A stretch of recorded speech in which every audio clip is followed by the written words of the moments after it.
உலகத்தில் கிடைக்கக்கூடிய இன்பங்கள், வசதி வாய்ப்புகள், மக்கள் பெருக்கங்கள், இதெல்லாம் வாழ்வுன்னு நம்ம நினைக்கிறோம். இதெல்லாம் மாயை. இவையெல்லாம் வாழ்வினுடைய ஒரு சிறிய பகுதிகள். பெரும்பாலும் இதில் நேரத்தை செலவு பண்ணுறத விரும்புகிறோம் நம்ம. வாழ்வு என்பது நாம் தனியே மகிழ்ந்திருத்தல். நம்முடைய இருப்பே ஆனந்தமாக எப்பொழுது இருக்கிறதோ அப்பொழுது நாம் வாழ்கிறோம். எதில் மகிழ்கிறோம் என்று பார்த்தால் நாம் உலகப் பொருள்களின் மீது தான் மகிழ்கிறோம். அந்த மகிழ்ச்சி நிலையற்றது. தன் இருப்பையே மகிழ்ச்சியாக காண்பவன், ஆனந்தமாக காண்பவன் மட்டுமே வாழ்கிறான். போக்குவரத்து இல்லாத ஒன்று இருக்கிறது, அது அச்சாணியாக இருக்கிறது, எல்லாவற்றுக்கும் ஆதாரமாக இருக்கிறது. அந்த போக்குவரத்து இல்லாத ஒன்று, நம்முடனே இருக்கின்ற ஒன்று, எப்பொழுதும் இருக்கின்ற ஒன்று, லேசாக இருக்கின்ற ஒன்று, எதுவுமே அதை செய்ய முடியாத ஒன்று, ஈடு இணையற்ற ஒன்று நம்மோடு இருக்கிறது. அதன் பேர் இறை என்று நாம் அறிகிறோம். இந்த இன்பங்களையே சரியான பாதையில் அனுபவித்தால் அது தொடர்ச்சியாக இருக்கும். தேவைக்கு உண்டு, தேவைக்கு எடுத்து, தேவைக்கு செலவு செய்து, தேவைக்கு பயன்படுத்தி, அது இருந்த இடத்திலே வைத்து விட்டால் அது பேரின்பம். இப்பொழுது நாம் பெரும் மனப்போராட்டங்களில் வாழ்ந்து கொண்டிருக்கிறோம். சின்ன சின்ன செய்திகளில், சின்ன சின்ன விஷயங்களில் நம்ம மனதை பறிகொடுத்து துன்பங்களை தொடர்ச்சியாக வர வைத்து கொண்டிருக்கிறோம். பொறுமை என்பது நம்மிடத்தில் இல்லை. நாம் பிரச்சனைகளை பெரிதாக ஆக்கி கொண்டு ஒவ்வொன்றையும் பிரச்சனைகளின் மீது மனதை செலுத்தி பிரச்சனைகளையே வாழ்க்கை என்று கருதி அதன் பின்னால் ஓடிக்கொண்டிருக்கும் வரை நமக்கு விடுதலை என்பது இல்லை. உலகப் பொருட்களை தேவைக்கு பயன்படுத்துவது என்பது வேறு, உலகப் பொருட்களால் மகிழ்வது என்பது வேறு. தன்னை அறிவதனால் ஏற்படுகின்ற மகிழ்ச்சி, தன் இருப்பே மகிழ்ச்சி. அதை யாராலும் பிடுங்க முடியாது. மற்றவற்றை பிடுங்கி விடுவார்கள். குழந்தைக்கு ஒரு பொருள் கையில் இருக்கும்போது இன்னொரு பொருள் கிடைத்தால் ஒரு கையில் இருக்கும் பொருளை கீழே போட்டுவிடும். இந்த குழந்தைத்தன்மை 2வது முறை நாம் அடைய வேண்டும். நாம் உடம்பால் ஆகியிருக்கின்ற காரணத்தினால், நம்முடைய ஆன்மா உடம்பை பெற்றிருக்க காரணத்தினால் உலகம் தேவையாக இருக்கிறது. தேவையாக கருத வேண்டுமே தவிர அதை ஒரு அந்தஸ்தாக, கௌரவமாக கருதி கொள்ளக்கூடாது, ஒரு பெருமையாக கருதி கொள்ளக்கூடாது. அது நம்முடைய மனதையும் பாழ்படுத்தி உடம்பையும் நோய்படுத்திவிடும். ஒவ்வொருவரும் தன்னுடைய மனதை பிரச்சனைகள் என்னும் குப்பைகளால் மூடியிருக்கிறார்கள். அதில் தீயும் வைத்து விடுகிறார்கள். அது பற்றி எரிகிறது. துக்கம் நீங்கும் பொழுது ஒரு ஆறுதல் வருமே, அதை சுகம் என்று நாம் கருதுகிறோம். அவ்வாறு இல்லை. சுகம் என்பது, மகிழ்வு என்பது எந்த ஊடகமும் இல்லாமல், எதுவுமே இல்லாமல் தனக்குள் தானே மகிழ்ந்திருக்கிறது. அது ஒரு நிலைப்பாடு இருக்கிறது. சின்ன சின்ன பிரச்சனைகள் வரும்பொழுது அதை நாம் பெரிதாக எடுத்துக்கொள்ளாமல், அதற்காக நம்முடைய மனதை செலவு செய்து விடாமல் கவனமாக இருக்கும் பொழுது பெரும் துன்பங்கள் நம்மை பிடிப்பதில்லை. இந்த சிறிய சிறிய துன்பங்களை நாமே பெரிதுபடுத்தி விட்டால் அது உயிரை பறிக்கும் அளவிற்கு சென்றுவிடும். உணவு இருக்கிறது என்றால் அதை எவ்வாறு உண்ணுவது என்று தெரியவில்லை. மனைவி மக்கள் இருக்கிறார்கள் என்றால் எவ்வாறு பேசுவது என்று தெரியவில்லை. படுக்கை இருக்கிறது என்றால் எவ்வாறு உறங்குவது என்று தெரியவில்லை. எது இருக்கிறதோ அதனுடைய உச்சத்தில் அதை அனுபவிக்க நமக்கு தெரியவில்லை. நாம் அரைகுறையாக அனுபவிக்கிறோம். ஆகவே தான் நம்மை துன்பம் சூழ்ந்து கொள்கிறது. உலகம் துக்கமயமாக இருப்பதற்கு முதற் காரணம் அதை நாம் அரைகுறையாக அனுபவிப்பது தான், குற்றங்குறைகளோடு அனுபவிப்பது தான். கிடைத்தவற்றின் மீது நாம் நன்றி சொல்லி வாழ்வது இல்லை.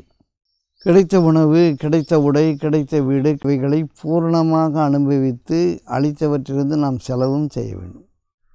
பிரச்சனைகள் உலகத்தில் இருப்பது தெரிந்திருப்பவன் ஞானவான்.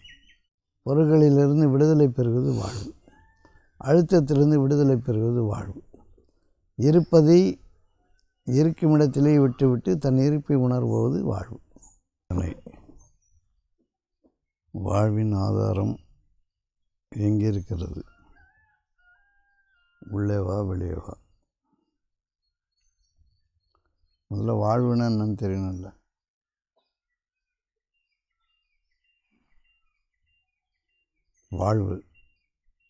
வாழ்வுனா என்னன்னு தெரியும் உங்களுக்கு? வாழ்தல் அப்படின்னா என்னன்னு தெரியும்? வாழ்தல் என்பது நம்மளை பொறுத்த வரைக்கும் பிரச்சனைகள் தான். பிரச்சனைகளை எதிர்கொள்ளுதல் தான் வாழ்வுன்னு நினைக்கிறோம். அப்புறம் உணவு, உடை, பொருள், மக்கள், பெருக்கம், இது எல்லாத்தையும் பெருக்கி வச்சுக்கிட்டு நான் செட்டில் ஆகிட்டேன், நல்லா இருக்கேன் அப்படின்னு சொல்கிறது. இவ்வளோ தான் வாழ்வுன்னு நினைக்கிறோம். இளமை காலத்தில் ஓடுறது, ஆடுறது, சுற்றி பார்க்குறது, டூர் போகிறது, ஃபங்க்ஷன் பண்ணுறது, கல்யாண காட்சிகள், உடல் இன்பங்கள், மன இன்பங்கள், இது எல்லாத்தையும் ஒன்றா வச்சுக்கிட்டு வாழ்வு அப்படின்னு நினைக்கிறோம்.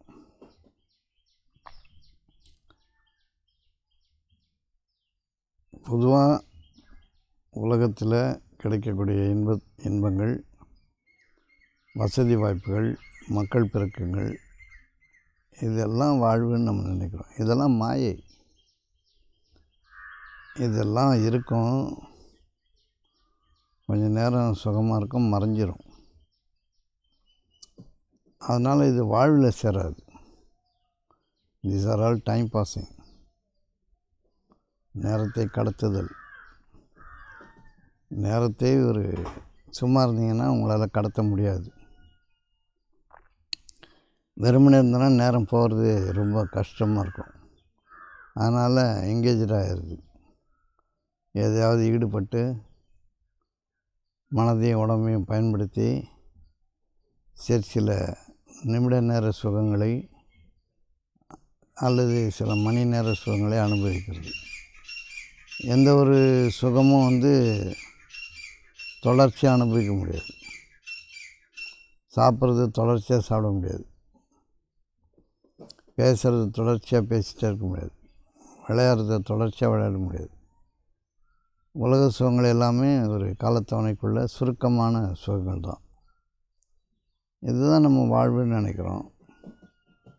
உடம்பு ஆற்றல், உடம்பு வலிமை, நோயற்ற தன்மை, இன்னும் விளையாட்டுகள், இன்னும் உணவுகள், இன்னும் சொந்த பந்தங்களுடைய தொடர்புகள், சுற்றுலாக்கள், பயணங்கள், தொழில் முனைவு, சம்பாதித்தல், சேமித்தல், விழாக்கள், இதெல்லாம் நம்முடைய நேரம் கடத்திகள், நேரம் உண்ணிகள், நேரத்தை உண்ணுதல். இது நம்ம வாழ்வுன்னு நினைக்கிறோம். இது எல்லாமே இவையெல்லாம் வாழ்வினுடைய ஒரு சிறிய பகுதிகள். பெரும்பாலும் இதில் நேரத்தை செலவு பண்ணுறத விரும்புகிறோம். நம்மளால் ஒரு நிமிட நேரம் சும்மா இருக்க முடியாது.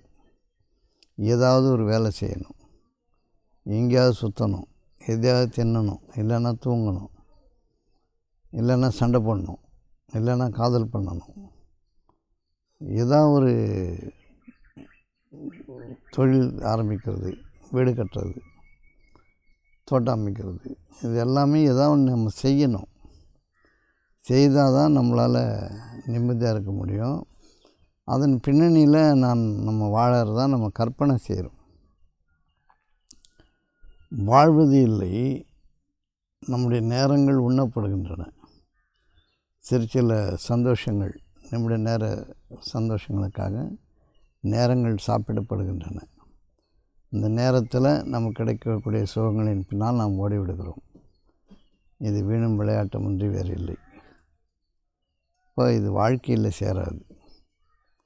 இது ஒரு மாயை. இது இருக்கும், தொடர்ந்து இருக்காது. ஆனால் இருந்துக்கிட்டே இருக்கும்.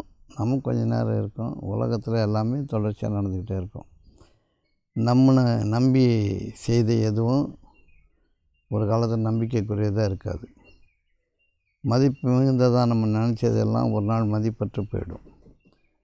பெற்றோர்களை எப்படி சுற்றி சுற்றி வந்த பிள்ளை பெற்றோரை விட்டு பிரியுதோ, பெற்றோர்களை பின்னாடி கவனிக்க முடியாமல் கவனிக்கிறதுக்கு வெறுப்பாக இருக்குதோ, இது எல்லாமே நம்முடைய மனக்கணக்குகள் தான். மனக்கணக்குகள், மனப்பிணக்குகள். இது வாழ்வு இல்லை. வாழ்வு என்பது நாம் தனியே மகிழ்ந்திருத்தல். தனியாக எதனுடைய தொடர்பும் இல்லாமல் இது உலகப் பொருள்கள் இருக்கிறது, உலக சுகங்கள் இருக்கிறது, இல்லை என்ற பேச்சுக்கு இடமில்லை. நம்முடைய இருப்பே ஆனந்தமாக எப்பொழுது இருக்கிறதோ அப்பொழுது நாம் வாழ்கிறோம். அந்த வாழ்வில் மரணம் இல்லை. அந்த மரணமில்லா பெருவாழ்வு. இப்பொழுது நாம் வாழ்ந்து கொண்டு இருக்கிற வாழ்க்கையில் மரணம் இருக்கிறது. ஒவ்வொரு செயலிலும் ஒரு சுகம் இருக்கிறது. சுகத்தின் பின்னால் துன்பமும் இருக்கிறது. நீங்கள் சுகம் அனுபவித்த உடனேயே பூரணமாக சுகத்தை அனுபவித்து நிம்மதியாக இருந்தீர்கள் என்பதற்கான எந்த ஆதாரமும் இல்லை. ஏதாவது ஒரு குறை பேசுவீர்கள், குறை இருக்கும், சபலம் இருக்கும், மனதுக்குள் 1000 எண்ணங்கள் ஓடும். நீங்கள் காலத்தை கடத்துகிறீர்கள் அல்லது காலத்தை வீணாக்குகிறீர்கள், அல்லது காலத்தின் மீது சுகப்படுகிறீர்கள், காலத்தின் மீது துக்கப்படுகிறீர்கள். வாழ்வு என்பது காலம் கடந்தது. வாழ்வு என்பதற்கு காலம் இல்லை. அது எப்பொழுதும் தன்னிலையில் தானே சுகித்திருப்பது. எந்த ஊடகமும் இல்லாமல், எந்த பொருளும் இல்லாமல், எந்த தொடர்பும் இல்லாமல் தன் இருப்பே எவன் மகிழ்வாக காண்கிறானோ, தன்னுடைய இருப்பு ஒன்றையே அவனுக்கு பெருமகிழ்வை தருகிறதோ அதன் பெயர் வாழ்வு. சாதாரணமாக நம்முடைய உலக சுகங்கள், நம்முடைய வளமைகள், உணவுகள், வசதிகள், வாய்ப்புகள் இவையாவும் வானத்தில் இருக்கிறது. வானத்தில் நம்முடைய தேவைகளும் வாழ்வின் ஆதாரங்களும் இருக்கின்றன. எல்லாம் வானத்திலிருந்து நமக்கு வருவதாக இருக்கிறது. வானத்திலிருந்து வருவதாக இருக்கிறது. 7 வானங்கள் அடுக்கடுக்காக படைக்கப்பட்டு இருக்கிறது. மேக கூட்டங்கள், சந்திரன், சூரியன், நட்சத்திர கூட்டங்கள், கிரகங்கள், வானம், இவ்வாறு 7 வானங்கள் அடுக்கடுக்காக நம்முடைய தேவைகளுக்காக படைக்கப்பட்டு இருக்கிறது. அந்த தேவைகள் நம்மை அடைந்து கொண்டே இருக்கும். நாம் விரும்பாமலோ அந்த தேவைகள் நம்மை அடைந்து கொண்டே இருக்கும். அந்த தேவைகள் யாவும் நம் மீது நிர்பந்தம். நிர்பந்தம் என்றால் அழுத்தம், நம் மீது அழுத்தம். அது நம்மை அடைந்து கொண்டே இருக்கும். நாம் தப்பிக்கவே முடியாது. மழை நம் மீது விழுந்தே தீரும், இது ஒரு அழுத்தம். காற்று நம் மீது வீசியே தீரும். சூரியன் நம் மீது பட்டே தீரும். இரவு நம்மை சூழ்ந்தே தீரும். பகல் நம் மீது படர்ந்தே தீரும். இவை யாவும் நம் மீது அழுத்தங்கள். நாம் இதை பயன்படுத்த வேண்டும். நாம் தப்பிச் செல்ல முடியாது. 7 வானங்களில் நம்முடைய சுகதுக்கங்கள் எல்லாமே அமைந்திருக்கின்றது. 7 வானங்களை சுகமாக பயன்படுத்த தெரிந்தவன் அதை பயன்படுத்தி, தேவைக்கு பயன்படுத்தி, தேவையுடையவருக்கு அளித்து எதை விட்டு விடுகிறானோ அவன் தனக்குள் தான் மகிழ்கிறான், சுகப்படுகிறான். ஆகவே இந்த உலகப் பொருள்களின் மீது, 7 வானங்களிலிருந்து கிடைக்கின்றவற்றின் மீது தன்னுடைய மனதை பயன்படுத்தி ஏராளம் ஈட்டி அதை பதுக்கி வைத்து கொள்கிறவன் வாழும்போதே சாகிறான், உண்ணும்போதே வாந்தி எடுக்கிறான். ஆகவே இந்த உலகப் பொருள்களை எவ்வாறு பயன்படுத்த வேண்டும் என்ற வித்தை, அதுதான் வேதம். இந்த உலகத்தை எவ்வாறு வென்றெடுப்பது, உலகப் பொருள்கள் உங்களை சிக்கலாக்கி விடக்கூடாது, உங்களுடைய மக்களும் செல்வமும் உங்களை இறைவனை விட்டு பாராமுகமாக ஆக்கிவிடக்கூடாது என்பதற்காகத்தான் இந்த உலகத்தை லேசாக வென்றெடுப்பதற்கான வித்தை வேதமாக நமக்கு கற்றுக் கொடுக்கப்பட்டிருக்கிறது. வித்தை என்றால் அறிவு. அறிவு பெற வேண்டும். இன்றிருந்து நாளை இல்லாமல் போகிற இந்த பொருளுக்காக தன் மனதை எவன் ஓயாது பயன்படுத்துகிறானோ அவன் இந்த வாழ்வை இருட்டாக்குகிறான். சேமித்து வைத்த எந்த பொருளும் ஒரு காலத்திற்கு அப்பால் பயன்படாது என்பதை அறிந்து அது தேவையுடையவருக்கு கொடுத்து, தேவைக்கு உண்டு மகிழ்ந்து அதை கட்டிப்பிடித்து கொள்ளாது விட்டு விடுபவன் வாழ்கிறான். ஆகிய வாழ்வு என்பது தன் இருப்பு நிலை அறிவது, தன்னை அறிவது. தான் எதில் மகிழ்கிறோம் என்று பார்த்தால் நாம் உலகப் பொருள்களின் மீது தான் மகிழ்கிறோம். அந்த மகிழ்ச்சி நிலையற்றது. தன் இருப்பையே மகிழ்ச்சியாக காண்பவன், ஆனந்தமாக காண்பவன் மட்டுமே வாழ்கிறான். நான் இருந்தால் போதும், நம்மை சுற்றி எல்லாமே இருக்கிறது. 7 வானங்களும் நம் மீது அழுத்தமாக இருக்கின்றன. இந்த 7 வானங்களை நம்முடைய உலக தேவைகளுக்காக பயன்படுத்துவது தவறு இல்லை. பயன்படுத்தி தீர வேண்டும். உடல் இருக்கும் வரை உலக தேவைகள் அனைத்தும் தேவையாக இருக்கிறது. ஆகவே அதை பெறுகின்ற வழிமுறைகளை அறிந்து, அதன் நுணுக்கங்களை அறிந்து, அதை பெற்று உடலை வளர்த்து அதன் மூலமாக உயிரை வளர்க்க வேண்டிய கட்டாயத்தில் நாம் இருக்கிறோம். அதனால் 7 வானங்களில் நம்முடைய தேவைகளின் ஆதாரங்கள் அனைத்தும் இருக்கின்றன. வானங்களில் உங்கள் வாழ்வும் உங்கள் வாழ்வின் ஆதாரங்களும் இருக்கின்றன. வானங்களில் வாழ்வு இருக்கிறது என்றால் வாழ்வதற்கு தேவையான வசதிகள் இருக்கின்றன. வாழ்க்கை என்பது தனக்குள் தான் இருப்பது, தன்னை தாண்டி எதையும் பற்றுக்கோடாக பிடித்து கொள்ளாதிருப்பது, வரும் போகும் போக்குவரத்து உடையவற்றின் மீது புத்தியை செலுத்தக்கூடாது. போக்குவரத்து இல்லாத ஒன்று இருக்கிறது, அது அச்சாணியாக இருக்கிறது, எல்லாவற்றுக்கும் ஆதாரமாக இருக்கிறது. அந்த போக்குவரத்து இல்லாத ஒன்று, நம்முடனே இருக்கின்ற ஒன்று, எப்பொழுதும் இருக்கின்ற ஒன்று, லேசாக இருக்கின்ற ஒன்று, எதுவுமே அதை செய்ய முடியாத ஒன்று, ஈடு இணையற்ற ஒன்று நம்மோடு இருக்கிறது. அதன் பேர் இறை என்று நாம் அறிகிறோம்.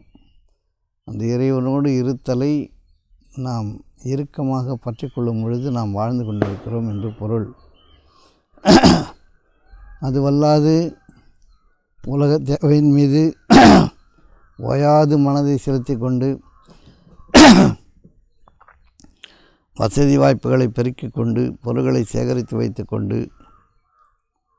அதன் பின்னால் ஒளிந்து கொண்டு மானம் என்றும் மரியாதை என்றும் அந்தஸ்து என்றும் புகழ் என்றும் கொடிகட்டி பறக்கிறார் என்றும் இந்த இருந்து இல்லாமல் போக ஒரு காலத்தவணை வரை தான் இருக்கும். ஒரு 100 வருட வாழ்க்கை என்றால் ஒரு 60 வருஷம் 70 வருஷம் பயன்படும். அதில் ஒரு 30 வருஷம் கல்விக்காக செலவாயிடும், பொருள் சேர்க்கறதுக்கு நிறைய நாள் செலவாயிடும், அனுபவிக்கிறதுக்கு கொஞ்ச நாள் தான் இருக்குது. அது நம்மை காப்பாற்றும், நம்முடைய பொருள்கள் நம்மை காலத்திற்கு வாழ வைக்கும், நம்முடைய மக்கள் நம்மளோடு இருப்பார்கள் என்றெல்லாம் எண்ணுவது மாயை. மாயையின் மீது, மாயை என்றால்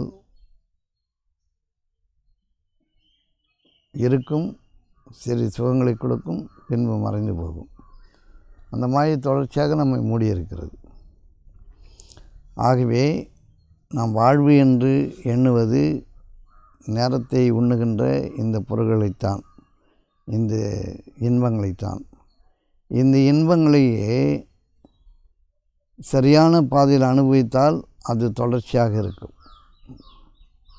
தேவைக்கு உண்டு, தேவைக்கு எடுத்து, தேவைக்கு செலவு செய்து, தேவைக்கு பயன்படுத்தி அது இருந்த இடத்திலே வைத்து விட்டால் அது பேரின்பம். சிற்றின்பமே பேரின்பமாக ஆகிறது. சிற்றின்பமே பேரின்பமாக ஆகிறது. சிற்றின்பங்களை தொடர்ச்சியாக கட்டிப்பிடித்து கொண்டு அதன் பின்னால் ஒளிந்து கொள்ளும் பொழுது இது எனக்கானது, நான் இதற்காக உயிரையும் விட தயாராக இருக்கிறேன் என்றெல்லாம் கூறுபவர்கள் இருக்கிறார்கள்.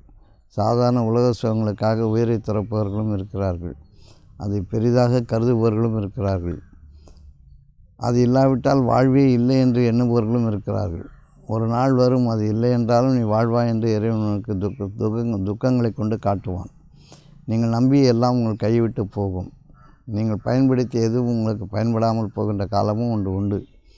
ஆகவே இந்த உலக சுகங்களை தேவைக்கு எடுத்து, தேவைக்கு பயன்படுத்தி அதனுடைய இடத்திலே வைத்து விடுவது பேரின்பத்திற்கு வழிகாட்டும். சிற்றின்பமே பேரின்பமாக வடிவெடுக்கும். இப்பொழுது நாம் பெரும் மனப்போராட்டங்களில் வாழ்ந்து கொண்டிருக்கிறோம்.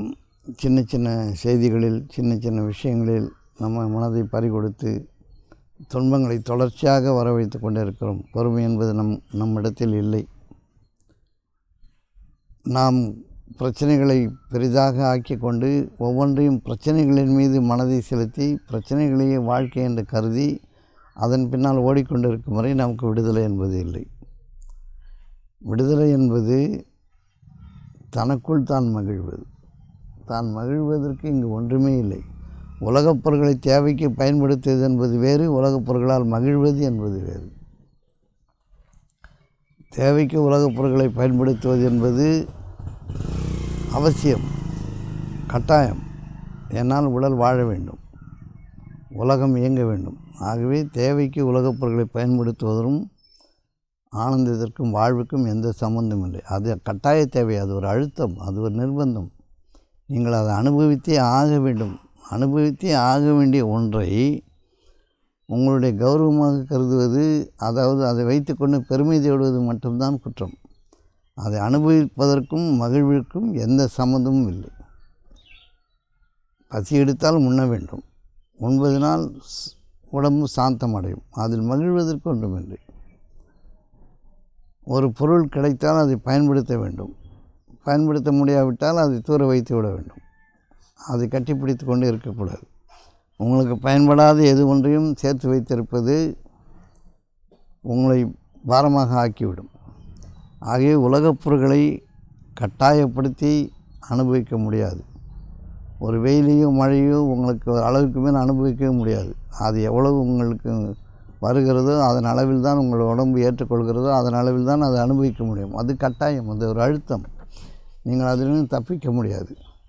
ஆகவே காற்று நன்றாக வீசுகிறது, மழை நன்றாக வருகிறது, வெயில் இதமாக இருக்கிறது, குளிர்ச்சியாக இருக்கிறது என்றெல்லாம் நாம் மகிழ்வது ஒரு பொய்யான மகிழ்ச்சி. அது நம் மீது அழுத்தம். அது நீங்கள் அனுபவியுங்கள், சுகப்படுங்கள். அதன் மகிழ்வதற்கு ஒன்றுமில்லை. மகிழ்வது என்பது தனக்குள் தான் மகிழ்வது, தன்னை அறிந்து மகிழ்வது, தன்னை அறிவதனால் ஏற்படுகின்ற மகிழ்ச்சி, தன் இருப்பே மகிழ்ச்சி. அதை யாராலும் பிடுங்க முடியாது. மற்றவற்றை பிடுங்கி விடுவார்கள். நீங்கள் சொந்தமாக எந்த ஊடகமின்றி எந்த பொருளுமின்றி உங்களுக்கு நீங்களே மகிழ்ந்து கொண்டு இருப்பதை யாராலும் பிடுங்க முடியாது. அதுதான் உண்மையான அறிவு. உண்மையான அறிவு என்பது தனக்குள் தான் மகிழ்வது. உலக அறிவு என்பது வேறு, உண்மை அறிவு என்பது வேறு. உண்மை அறிவு என்பது தன் இருப்பை தான் அறிந்திருப்பது, தனக்குள் தான் சுகப்படுவது, தன் பேரானந்தத்தை உணர்வது, நான் ஆன்மா என்பதை அறிந்திருப்பது, எனக்காக எல்லாம் படைக்கப்பட்டு இருக்கிறது, என் உடம்பு ஆக்கப்பட்டதன் காரணமாக இந்த உடம்புக்காக இந்த தேவைகள் எல்லாம் இருக்கின்றன என்பதை அறிந்து அதை லேசாக பயன்படுத்தி விட்டுவிடுவது. அறிவு என்பது, ஞானம் என்பது உலகத்தை அதன் அமைப்பை அறிந்திருப்பது. தியாகம் என்பது தன் தேவைக்கு போக அல்லது தன் தேவையினும் உலக தேவைக்காக உலகப் பொருட்களை விட்டுவிடுவது. இது தியாகம். சந்நியாசம் என்பது எது உங்களிடம் இருக்கிறதோ அதை உச்சத்தில் அனுபவிப்பது. துறவு என்பது உங்களிடம் இருக்கின்ற ஒன்றை அதனுடைய உச்சத்தில் அனுபவிப்பது துறவு. அதை விட்டுவிடுவது என்பது தியாகம். துறவு என்பது உச்சத்தில் அனுபவிப்பது. உச்சத்தில் அனுபவித்தனால்தான் விட்டுவிட முடியும். எது ஒன்றையும் குறை சொல்லிக்கொண்டு கோள் சொல்லிக்கொண்டு எனக்கு பத்தவில்லை, போதவில்லை, எனக்கே கிடைக்கவில்லை, நான் எவ்வாறு கொடுப்பேன் என்றெல்லாம் சொல்லிக்கொண்டிருப்பவன் உலோபி. அந்த உலோபியை தனக்காக சேர்த்து வைத்துக் கொள்வன் உலோபி. அந்த உலோபியை இந்த பிரபஞ்சமும் இந்த பிரபஞ்ச பேராற்றலும் இறைவனும் வெறுக்கிறார்கள். ஆகவே அறிவு என்பது உலகத்தின் அமைப்பை, அதனுடைய போக்கை, அதனுடைய செயல்பாட்டை, அதனுடைய விளைவை அறிந்திருப்பது, தீர்க்கமாக அறிந்திருப்பது. உலகம் இவ்வாறு தான் இருக்கிறது, மனிதர்கள் இவ்வாறு தான் இருக்கிறார்கள், இவ்வாறு தான் பேசுகிறார்கள், தேவையின் பொருட்டு ஓடுகிறார்கள், அறியாதவர்கள் தேடுகிறார்கள், திண்டாடுகிறார்கள், சண்டையிடுகிறார்கள் என்றெல்லாம் அறிந்திருப்பது அறிவு. இந்த அறிவு அற்றம் காக்கும் கருவி, செருவார்க்கும் உள்ளழிக்கலாக அரண். இந்த அறிவை அறிந்தவனை யாராலும் எதுவும் செய்ய முடியாது. உலகத்தின் போக்கை நன்றாக அறிந்தவன் அறிவாளி. உலகப் பொருட்களை தான் பயன்படுத்தி தன் தேவைக்கு போக அல்லது தன் தேவையினும் பிறருடைய தேவையை கருதி கொடுப்பவன் தியாகி. இருக்கின்ற பொருளை அதனுடைய உச்சத்தில் அனுபவிப்பவன் சன்னியாசி, துறவி. ஒரு கவளம் சோறு கிடைத்தாலும் அதனுடைய உச்சத்தில் அதை உண்ணுதல் வேண்டும், அவன் துறவி. எந்த பொருளையும் தனக்காக எடுத்து வைத்து கொள்ள மாட்டான். எது இருக்கிறதோ அதை உச்சத்தில் அனுபவித்து விட்டு விடுவான். ஒரு குழந்தையைப் போல. குழந்தைக்கு ஒரு பொருள் கையில் இருக்கும்போது இன்னொரு பொருள் கிடைத்தால் ஒரு கையில் இருக்கும் பொருளை கீழே போட்டுவிடும். இந்த குழந்தைத்தன்மை 2வது முறை நாம் அடைய வேண்டும். அறிவு பெற்றபின் அடைவது இருபிறப்பாளன் என்று அறியப்படுகிறது, துய்ஜ் என்று கூறப்படுகிறது. அந்த மீண்டும் குழந்தையாதல் தான் இயேசுவின் 2ஆம் வருகை என்று ஞானிகள் கூறுகிறார்கள். இப்போ புரிஞ்சுக்கணும், வாழ்வு என்பது தனியானது, தனித்துவமானது, எதனோடும் சேராதது, எவரோடும் சேராது, இணையற்றது. இறைவன் ஒருவனை தவிர அதை வழங்குவதற்கு யாரும் இல்லை. நம்முடைய நினைப்பு முழுவதும் உலகத்தை விட்டு நீங்கி இறைவன் நோக்கி திரும்பும் பொழுது ஏற்படுகின்ற ஒரு மிக பெரும் பாக்கியம் வாழ்வு. அந்த வாழ்வு இந்த உலகப் பொருள்கள் இருக்கும் வரை அறிய ஒண்ணாது.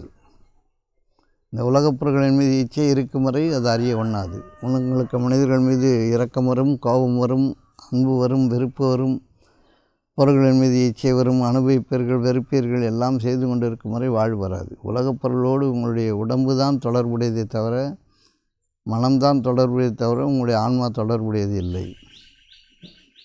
அது தானியங்கி, தான் தோன்றி தானியங்கி. அந்த ஆன்மாவை பெற்றிருக்கிற நாம் உலகப் பொருள்களை அனுபவிப்பது அது நமக்கு நாம் உடம்பால் ஆகியிருக்கின்ற காரணத்தினால், நம்முடைய ஆன்மா உடம்பை பெற்றிருக்க காரணத்தினால் உலகம் தேவையாக இருக்கிறது. தேவையை தேவையாக கருத வேண்டுமே தவிர அதை ஒரு அந்தஸ்தாக கௌரவமாக கருதி கொள்ளக்கூடாது, ஒரு பெருமையாக கருதி கொள்ளக்கூடாது. அது நம்முடைய மனதையும் பாழ்படுத்தி உடம்பையும் நோய்படுத்திவிடும். ஆன்மாவை அறிய முடியாது. உடம்பை கொண்டு ஆன்மாவை அறிய வேண்டும். உடம்பை கொண்டு மனிதனின் அந்தஸ்தை அடைந்து பெருமகிழ்வு அடைந்து இறைப்பாதையில் நாம் நுழையும் பொழுது நம்முடைய இருப்பே நமக்கு மகிழ்ச்சியாக எப்பொழுதாகிறதோ அப்பொழுதுதான் நாம் வாழ்கிறோம். அதுவரை வாழ்வு என்பது நமக்கு இல்லை. நாம் பிழைக்கிறோம். பொருள்களை கொண்டு நேரத்தை கடத்துகிறோம். பொருள்களை கொண்டு நேரத்தை வீண் விரயம் செய்கிறோம். மக்கள் பெருக்கத்துக்கும் உலகப் பொருட்களை சேர்த்து கொள்வதும் தவிர இந்த உலக வாழ்க்கையில் வேறு எதுவும் நாம் கண்டதில்லை. ஆகவே இது வீணும் விளையாட்டம் தவிர வேறில்லை.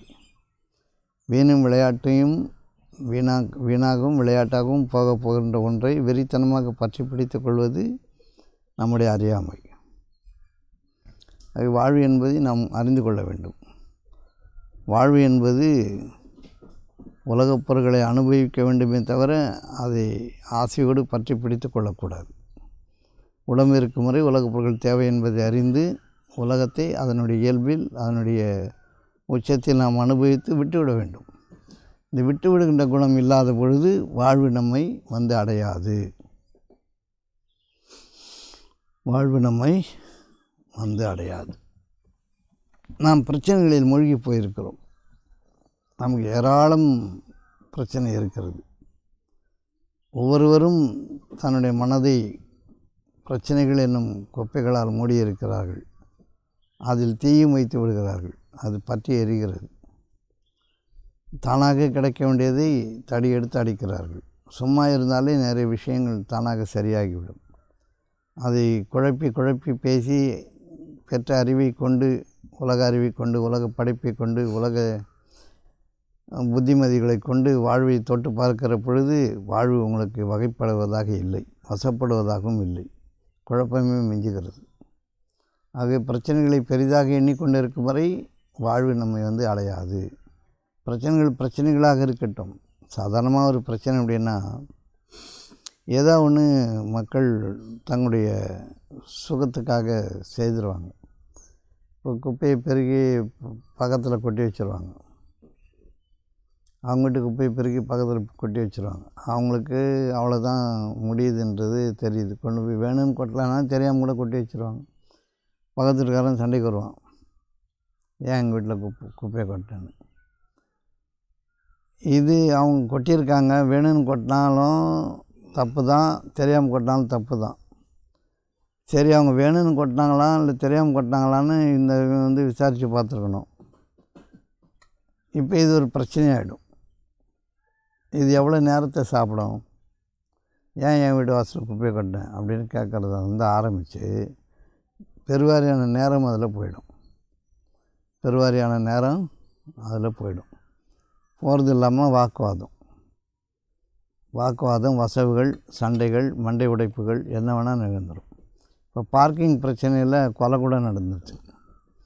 ஏன் பார்க்கிங்கில் நீ நிறுத்தின, உன் பார்க்கிங்கில் நீ எடு வண்டியை அப்படின்னு இந்த மக்கள் வந்து சண்டையிடும் மக்களாகவே இருக்கிறார்கள். இந்த நெருக்கடி ஏன் வந்தது அப்படின்னா, நம்முடைய மனதை நெருக்கமாகவே நெருக்கடியாகவே நம்ம வச்சிருக்கிறதுனால வாழ்விடங்களும் நெருக்கடிக்குள்ளாக்கப்படுகின்றன. வாழ்விடங்களும் விசாலமான தன்மையிலிருந்து நெருக்கடிக்குள்ளாக்கப்படுகிறது. நாம் வசதிகளை விரும்புகிறோம். பக்கத்தில் மனுஷன் இருக்கணும், கடை இருக்கணும், ஹாஸ்பிட்டல் இருக்கணும், பஸ் ஸ்டாண்டு இருக்கணும், மார்க்கெட் இருக்கணும். அப்படின்னும் போது நீங்கள் ஒரு ஜன நெருக்கடியான சந்தடி உள்ள இடத்துல தான் குடியிருக்க முடியும். குடியிருக்கும் போது மனங்கள் நிறைய பிரச்சனைகளில் இருக்கும், பற்றாக்குறைகள் வேறு இருக்கும். ஒரு ஒரு குறிப்பிட்ட இடங்களில் தான் நீங்கள் வாழக்கூடிய சூழ்நிலை ஏற்படும். சின்ன சின்ன கட்டிடங்கள், சின்ன சின்ன வீடுகள், சின்ன சின்ன இடங்கள், இதிலெல்லாம் நெருக்கடியாக நீங்கள் வாழ பிரியப்படும் போது, ஏன்னா பாதுகாப்புன்னு நம்ம நினைக்கிறோம். பாதுகாப்புன்னு நினச்சி வாழும் பொழுது நம்ம அந்த ஜனங்களையும் பொறுத்து கொள்ள வேண்டிய கட்டாயத்தில் இருக்கிறோம். ஏன்னா இடம் இல்லாத காலத்துலாம் யார் வேணால் எது வேணால் செய்திருவாங்க. ஒரு முறைப்படுத்தப்பட்ட வாழ்க்கை இருந்தாலும் சந்தர்ப்ப சூழ்நிலைகள் சில தவறுகளை நிகழ்த்திடும். அதுலேயும் பெரும்பாலான நேரங்கள் போயிடும், சண்டை வந்துடும். ஒரு பார்க்கிங் பிரச்சனையில் எத்தனை சண்டை வருது, ஒரு குப்பை பிரச்சனையில் எத்தனை சண்டை வருது. இப்போ நகரங்களில் இது பெரும் பாடாக இருக்குது. துணி காய போட்டால், மாடியில் துணி காய போட்டால், என் கொடியில் ஏன் போட்டேன், உன் கொடியில் ஏன் போட்டேன். அப்புறம் நம்ம வீட்டில் ஒரு ஃபங்க்ஷன் நடத்தினோம்னா எப்படி சத்தம் போடுறான் பாரு, எப்படி கத்துறான் பாரு, அக்கம் பக்கத்தில் ஆள் இல்லையா, அதெல்லாம் கேட்கக்கூடிய கூட்டங்கள் நிறைய இருக்குது. திண்டாடி கொண்டு இருக்கிறார்கள் மக்கள். இந்த பிரச்சனைகளை அவர்கள் வாழ்வாக கருதுகிறார்கள். மனம் நிறைய பிரச்சனை இருக்கிறது. தொழில் ஆரம்பிச்சிருக்கேன், இப்படி பண்ணியிருக்கேன், அப்படி பண்ணியிருக்கேன், நேற்று வருமானம் வந்தது, இன்றைக்கி வருமானம் வரல, நான் என்ன பண்ண போகிறேன், ஏது பண்ண போகிறணும், அப்படி இப்படி. இல்லைன்னா கொஞ்சம் பணம் வந்தவுடனே எனக்கு நல்ல பிஸ்னஸ் நடக்குது, நான் சந்தோஷமாக இருக்கேன், என் பிஸ்னஸ் யாரும் எதுவும் பண்ண முடியாது, என்னை அசைக்க முடியாது, ஆட்ட முடியாதுன்னு சொல்லி அதை பிரச்சனைகள்லே இருக்கிறது. இவ்வாறு ஏராளம் பிரச்சனைகளை வாழ்க்கையாக நான் வாழ்ந்து கொண்டிருக்கிறோம். பிரச்சனைகளை தீர்ப்பதே பெரிய வேலையாக இங்கே இருக்கிறது. இது எல்லாம் துக்க சுகம். துக்க சுகம், துக்கத்தை நிவர்த்தி செய்வதால் ஒரு ஆறுதல் ஏற்படுமே, அதை சுகம் என்று கருதுகிறோம். ஒரு பக்கத்தில் ஒருத்தன் குப்பையை கொட்டானா அது ஒரு துக்கம், அதை அவன் திரும்பி வாரிட்டானா ஒரு ஆறுதல். உடனே அது சுகமாக நாம் உணர்கிறோம். அது சுகம் இல்லை, அது துக்க சுகம். துக்கத்தில் விளைகின்ற ஆறுதலை, துக்கம் நீங்கும் பொழுது ஒரு ஆறுதல் வருமே, அதை சுகம் என்று நாம் கருதுகிறோம். அவ்வாறு இல்லை.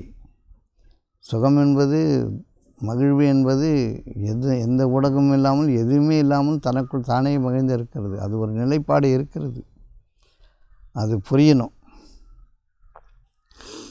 இப்போ இந்த மாதிரி பிரச்சனைகளை உணவாக உட்கொள்பவர்கள், பிரச்சனை இல்லைன்னா செத்துருவாங்க சில பேர். எந்த பிரச்சனையுமே இல்லாமல்னா டிவியில் போய் உட்காந்துப்பான், பேப்பர் படித்து பார்ப்பான். எந்த நேரம் போகவே போகாது. ஏன்னா அவனுக்கு பிரச்சனை தான் உணவாக இருக்கும். ஏதாவது பேசி ஆகணும், ஏதாவது யார் கூடாது கலந்து உரையாடணும், இல்லை ஃபோனாவது பண்ணணும். சும்மா இருக்கிறவனை வம்புக்காவது இழுக்கணும், எதையாவது படிக்கணும், பேசணும், டிவி பார்க்கணும். சும்மா இருக்க முடியாது. சும்மா இருக்கும் பொழுது தான் வாழ்வு வருகிறது.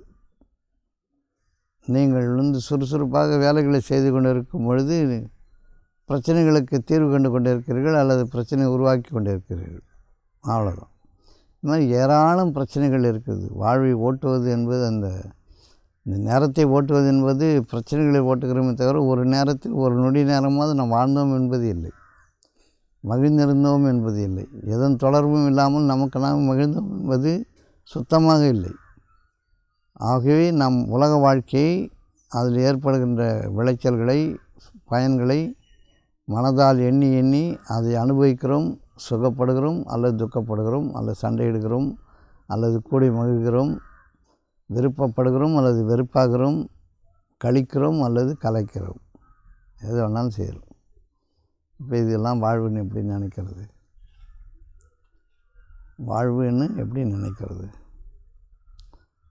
பிரச்சனைகள் சின்ன சின்னதாக வரும்போது நாம் பாதுகாக்கப்பட்டிருக்கிறோம்.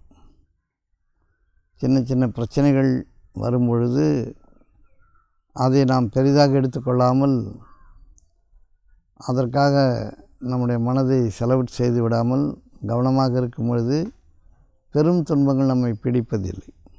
பெரும் துன்பங்கள் நம்மை பிடிப்பதில்லை.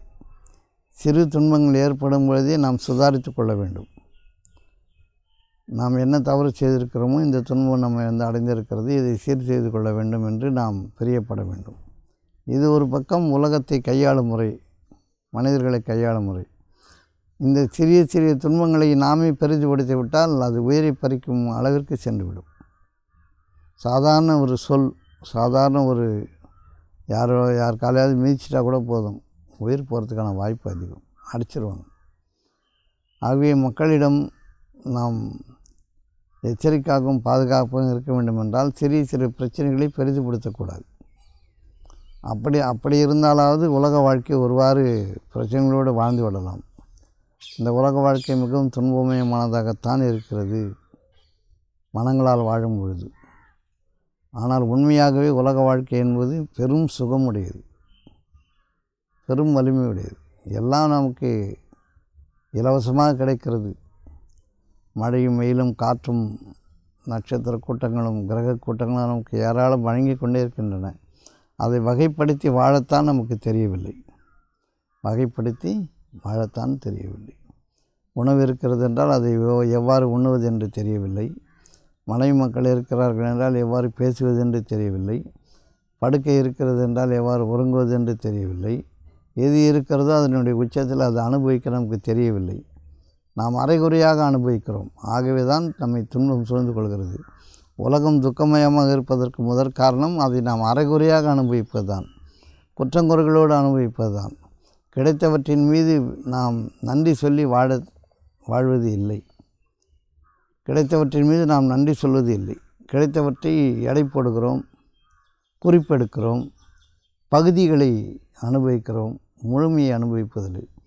ஒரு பொண்ணு இருந்ததுன்னா ஒரு கல்யாணம் பண்ணால் மூக்கு மொழி மாறுதுன்னு சொல்லிடுறோம். மற்ற பகுதிகளெலாம் குறைத்து மதிப்பிடுகிறோம். கண் அழகாக இருக்குன்றோம், காது அழகாக இருக்குன்றோம், நல்ல கலராக இருக்குதுன்றோம். எப்படியாவது பகுதிகளை அனுபவிக்கிறோம். நம்ம ஏதேனும் ஒரு பகுதியை அனுபவிச்சுட்டு மற்ற பகுதிகளை குறை சொல்வதன் காரணமாக பூரண சுகம் என்பது நாம் அடைவதில்லை. கிடைத்த உணவு, கிடைத்த உடை, கிடைத்த வீடு, கிடைத்த மனைவி, கிடைத்த மக்கள், இவைகளை பூரணமாக அனுபவித்து அளித்தவற்றிலிருந்து நாம் செலவும் செய்ய வேண்டும். பூர்ணமாக அனுபவிக்கின்ற குணம் நமக்கு இல்லை. எது எடுத்தாலும் குறை இருப்பதன் காரணமாக, போதாத்தன்மை இருக்கிற காரணமாக, பற்றாக்குறை இருப்பதன் காரணமாக அதை பூர்ணமாக அனுபவிக்கவில்லை என்பது மட்டும்தான் உலகத்தை துக்கமயமாக ஆக்குகிறது. எது கிடைத்தாலும் யாராவது ஏதாவது கொடுத்தாலும் அதை எடை போட்டு பார்ப்பான். அதை அசிங்கப்படுத்துவான். ஒரு பொருள் நமக்கு யாராவது கொடுக்குறாங்க அப்படின்னு சொன்னால் அதில் தன்னுடைய தகுதி நிர்ணயத்தை சேர்த்து பார்ப்பான். அது இல்லைன்னு சொல்லி தானே உங்கள் வீட்டுக்கு வருது. உங்கள் வீட்டுக்கு ஒரு பொருள் யாராவது கொடுக்குறாங்கன்னா அது இல்லைன்னு சொல்லி தானே வருது. இதெல்லாம் எங்களுக்கு தகுதிக்கு சரியானது இல்லைன்னுவான். தகுதின்னு சொல்லிட்டு போய் கல்யாணம் பண்ணும்போது என்னுடைய தகுதி இப்படி இருக்குன்னு தகுதிக்கு தகுதி பார்ப்பான்.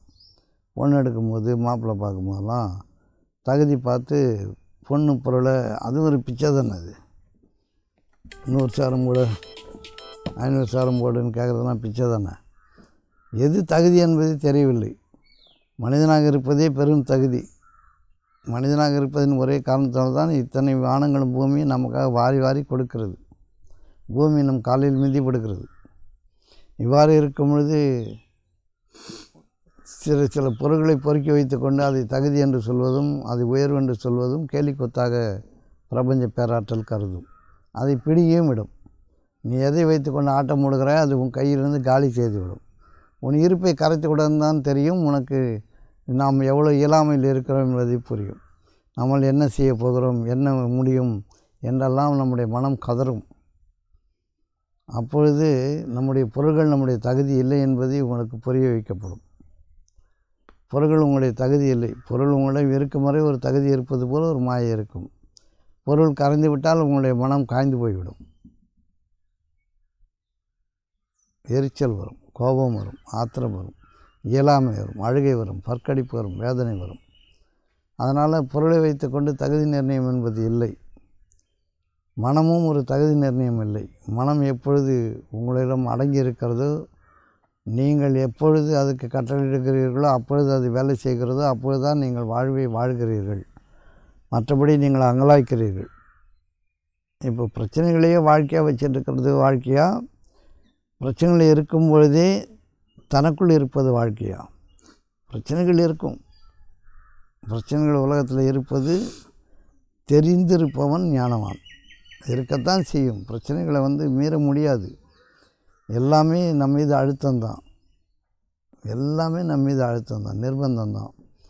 அதை புரிந்து கொண்டு இவ்வாறு தான் உலகம் இருக்கிறது, இவ்வாறு தான் நடைபெறுகிறது என்பதை அறிந்து உலகப் பொருள்களுக்காக மனிதர்கள் அடித்து கொண்டும் பிடுங்கிக் கொண்டும் ஏதாவது செய்து கொண்டும் அலைந்து கொண்டும் இருக்கிறார்கள் என்பதை அறிந்து உண்மையான உலகத்தின் நிலைப்பாட்டை அறிந்திருப்பது அறிவு. உலகப் பொருட்கள் வரும்பொழுது உச்சத்தில் அனுபவிப்பது சந்நியாசம். அந்த பொருளை அனுபவித்து விட்டு விடுவது தியாகம். ஆகவே சன்னியாசியத்தை விட தியாகம் சிறந்தது. ஒரு சன்னியாசியால் தான் தியாகம் செய்ய முடியும். எவன் எந்த ஒரு பொருளையும் உச்சத்தில் அனுபவிக்கிறானோ, எந்த குறையும் இல்லாமல் அனுபவிக்கிறானோ அதை அவன் எளிதாக விட்டுவிடுவான், அல்லது அந்த பொருளே அவனை விட்டுவிடும். வரும்பொழுது வா என்று சொன்னவன் போகும்பொழுது போ என்று நிம்மதியாக சொல்லுவான். அதை பிடித்து கொண்டு கதற மாட்டான், போகாதே என்று சொல்லி தடுக்க மாட்டான். ஆகவே இந்த வாழ்வை நாம் புரிந்து கொள்ள வேண்டும். வாழ்வு என்பது உலகப் பொருட்களை அனுபவிப்பதில் இல்லை. உலகப் பொருட்களை அனுபவிப்பது என்பது நம்மீது கட்டாயம், நிர்பந்தம். அதை அனுபவிக்காமல் இந்த உலக வாழ்வை நகர்த்த முடியாது. அனுபவிக்கும் பொழுது தேவைக்கு அனுபவித்து, தேவையில்லாத நேரத்தில் அது எந்த இடத்தில் இருக்கோ அந்த இடத்தில் வைத்து விட வேண்டும். அது யாருக்குரியதோ அவர்கள் அனுபவிக்கட்டும் என்று விட்டுவிட வேண்டும். அந்த விட்டு விடுதல் என்பது விடுதலை. இந்த விட்டு விடுதல் என்பது தான் விடுதலை. இது நம்ம தெளிவாக புரிஞ்சுக்கணும். அப்போ வாழ்வு எங்கே இருக்குது? உலக வாழ்வின் ஆதாரங்கள் எல்லாம் வானத்தில் இருக்கின்றன. நம்ம உலக வாழ்க்கையை, உடம்பு வாழ்க்கையை, உடல் வாழ்க்கையை நகர்த்தணும்னா வானம் ஆதாரமாக இருக்கிறது. நிஜமாக வாழணும்னா நாம் தான் ஆதாரம். நம்மை தவிர வாழ்வு என்பது இங்கே இல்லை. நாம் தனித்தவர்கள். நாம் இறைவனுக்குரியவர்கள். நம்முடைய வாழ்வும் நம்முடைய மரணமும் நம்முடைய தியாகமும் இறைவனுக்குரியதை தவிர வேறு எதற்கும் உரியதில்லை. இறைவன் என்பவன் தனித்தவன். அந்த தனித்தவனோடு நாம் எப்பொழுது அவனுடைய இயற்கைக்கு செல்கிறோமோ அப்பொழுது வாழ்கிறோம். ஆகவே வாழ்வு என்பது ஒரு கொண்டாட்டம். வாழ்வு என்பது ஒரு பெரும் மகிழ்ச்சி. வாழ்வு என்பது ஒரு ஆனந்தம். அது பொருள்களால் கிடைப்பதில்லை, உறவுகளால் கிடைப்பதில்லை, மக்களால் கிடைப்பதில்லை. உலகப் பொருள்களின் எந்த ஒரு சுகத்தாலும் வாழ்வு கிடைப்பதில்லை. தன் இருப்பால் கிடைக்கிறது. தன் இருப்பை உணர்பவன் வாழ்வை அடைந்து விட்டான். அது ஒரு பெரும் கொண்டாட்டம், அது ஒரு மகிழ்ச்சி, அது பெரும் துள்ளல். எதனாலும் அதை எதுவும் செய்துவிட முடியாது. எந்த உலகப் பொருளும் அதை தடுத்து விட முடியாது. எந்த உலக மனிதர்களாலும் அதை பிடுங்கிவிட முடியாது. அறிவு என்பது அறிந்திருப்பது. வாழ்வு என்பது வாழ்வது. வாழ்வது என்பது எந்த பொருளாலும் நம்மை இணை வைத்து மகிழ்வது இல்லை. பொருள்களிலிருந்து விடுதலை பெறுவது வாழ்வு. அழுத்தத்திலிருந்து விடுதலை பெறுவது வாழ்வு. இருப்பதை இருக்கும் இடத்திலே விட்டுவிட்டு தன் இருப்பை உணர்வது வாழ்வு. ஆகவே உடல் வாழ்க்கைக்கு ஆதாரங்கள் வானங்களில் இருக்கின்றன. நம்முடைய ஆன்மாவின் வாழ்க்கை என்பது அங்கேயே இருக்கிறது. வானங்களில் உங்கள் வாழ்வும் உங்கள் வாழ்வின் ஆதாரங்களும் இருக்கின்றன என்று வேதம் கூறுகிறது. அது உடல் வாழ்க்கைக்கானது. ஆன்மா வாழ்க்கைக்கானது அது அங்கேயே இருக்கிறது. அதை தாண்டி எங்கும் இல்லை. அங்கேயே இருக்கிறதை அங்கேயே அறிபவன் வாழ்கிறான். அங்கங்கு இருப்பதை எடுத்து வைத்து கொண்டு வாழ்பவன் சாகிறான். இதை நம்ம புரிஞ்சால் ரைட்டு. இறைவன் போதுமானவன்.